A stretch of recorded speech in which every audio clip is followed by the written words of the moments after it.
Hello all, in this video we are going to see the unit-wise important questions of POE and principles of entrepreneurship. Okay, so first దీంట్లో important questions అని అంటే కొన్ని ఉంటాయి. ఇక్కడ star marks పెట్టిన అన్ని important questions. Previous question papers ఒకవేళ కావాలి అని అంటే కామెంట్ పెట్టండి, అండ్ మా డిస్క్రిప్షన్లో కూడా ఉంటుంది. There you can get the previous year question papers. Okay, so first యూనిట్లో ఇంట్రడక్షన్ టు ఎంటర్ప్రినర్షిప్ చాలా ఇంపార్టెంట్. ఎందుకంటే మనకు ఈ కాన్సెప్ట్ అర్థమైంది అని అంటే మిగతా కాన్సెప్ట్స్ మొత్తం రాయొచ్చు answers. Okay, first introduction to entrepreneurship అంటే ఏంటో తెలుసుకున్నా. ఎంటర్ప్రినర్షిప్ అంటే ఏంటిది, సో దెన్ నెక్స్ట్ ఒక బిజినెస్ అంటే ఏంటిది, దెన్ మేనేజర్ అంటే ఏంటి, then next definition of entrepreneur traits. ఇది ఇక్కడ ట్రైట్స్ మీకు అర్థం అవ్వదు, TRAITS. Okay, then next entrepreneur versus manager. ఇది చాలా ఇంపార్టెంట్, చాలా టైమ్స్ ఫ్రీక్వెంట్గా అడుగుతుంది question. like entrepreneur versus manager, difference between the entrepreneur and manager. Okay, then next creating and starting the venture. Normal అడగచ్చు, బట్ ఇక్కడ స్టార్ మార్క్స్ పెట్టిన మాత్రం చాలా ఇంపార్టెంట్. మీరు టాపిక్స్ని ఏం స్కిప్ చేయకండి, ప్రతిదీ నేర్చుకోండి, ఎందుకంటే క్వశ్చన్స్ ఎలా అడుగుతున్నా అర్థమవుతలేదు. సో ఇక్కడ స్టార్ మార్క్స్ పెట్టిన క్వశ్చన్స్ అనేవి రిపీట్ అయిన questions. Next sources of new ideas, method of generating ideas, creative problem solving, writing business plan, evaluating business plans, launching formalities. ఇంకో క్వశ్చన్ వచ్చేసి what are different formalities you consider while launch a firm, FIRM. ఒక బిజినెస్ని launch చేసినప్పుడు ఎటువంటి ఫార్మాలిటీస్ని తీసుకోవాలి. Okay, టాపిక్స్ని skip చేయకుండా చదివేసండి, ఈజీగా pass అవుతారు. Okay, then second unit, we go for the second unit. Okay, first one financing and managing the new ventures. అది important. Sources of capital చాలా important. Then next record keeping, then next recruitment కూడా concept నేర్చుకోండి. Motivating and leading teams. Then next financial controls, ఇవి రెండు చాలా important. 2022లో 2 times like supply and regular repeat అయింది. Then next marketing and sales controls, and now e commerce and entrepreneurship, ఇది కూడా important. Then next internet advertising, ఇది కూడా important. New venture expansion strategies and issues, ఇది కూడా ఇంపార్టెంట్. అండ్ ఇంకోషన్ వచ్చేసి differentiate between internal and external funds, explain personal funds and venture capital. So మీకు ఎక్కడ కవర్ అవుతాయంటే సోర్సెస్ ఆఫ్ క్యాపిటల్లో కవర్ అయిపోతుంది. సో ఇక్కడ టాపిక్స్ అనేవి ఫస్ట్ కాన్సెప్ట్ నేర్చుకోండి. సింపుల్, ఇది ఎంటర్ప్రినర్షిప్ నథింగ్ బట్ ఒక బిజినెస్ స్టార్ట్ చేసినప్పుడు మనం ఎలా చూసుకోవాలి బిజినెస్, లైక్ టైం మేనేజ్మెంట్ ఏంటిది, మనీ మేనేజ్మెంట్ ఏంటి, లేబర్ మేనేజ్మెంట్ ఏంటిది. సో ఇవన్నీ ఒక ఎంటర్ప్రినర్షిప్ కిందకి వస్తాయి.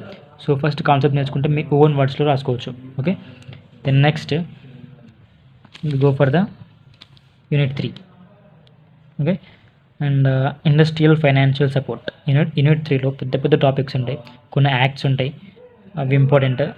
Industrial financial support, schemes and functions of directorate of industries, district industries centre, DIC. Okay, ఇక్కడ is nothing but DICs. Industrial development corporation, ఇవి రెండు ఇంపార్టెంట్. ఇందులోకి ఏం అడిగి తెలియదు, బట్ స్టార్ మార్క్స్ పెట్టిన మాత్రం స్కిప్ చేయకుండా పక్కా నేర్చుకోండి, పక్కా రిపీట్ అయ్యే ఛాన్స్ ఉంటుంది. Okay, the next state financial corporation, small scale industries development corporation like SSIDC. The next khadi and village industries and commission. Okay, the next technical consultancy organization, TCO, small industries service institute, SISI. National small industries corporation, NSIC.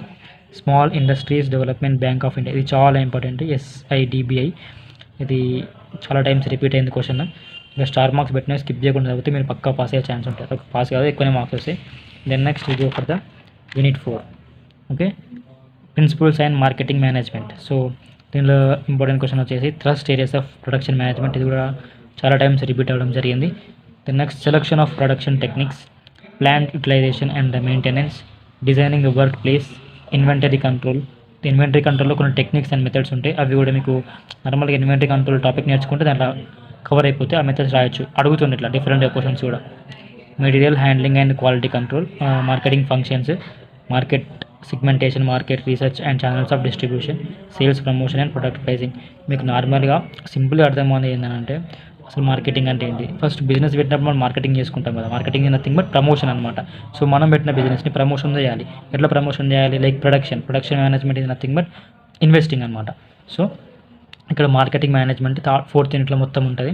So basic idea తెలుసుకుంటే మీ మీకు అర్థమైన విధంగా రాసేయచ్చు, subject easy ఉంటుంది. Okay, then next unit 5, ఇది limited topics ఉంటాయి దీంట్లో, చాలా తక్కువ ఉండే టాపిక్స్. లేబర్ లెజిస్లేషన్ ఒకటి, sale and provision of health, sale and nothing but important. Okay, safety and welfare under Indian factories act, ఇది 1948లో జరిగింది, ఇది కూడా ఇంపార్టెంట్, చాలా important. Then next industrial dispute act. Then next employees state insurance act, దీన్ని ESI అని అంటాము, employees state insurance act, ఇది కూడా important. Then next workmen's compensations and payment of bonus act, దీంట్లో మొత్తం యాక్ట్సే ఉంటాయి, ఇవి నేర్చుకోండి. పక్కా దీంట్లోకి వెళ్ళి 3 or 4 క్వశ్చన్స్ వచ్చే ఛాన్స్ ఉంటుంది. So these are the important questions of POE, and if you want explanation of the POE units and topics, please do comment in the comment section and share it to your friends. Please do subscribe if you are new to our channel. Thanks for watching.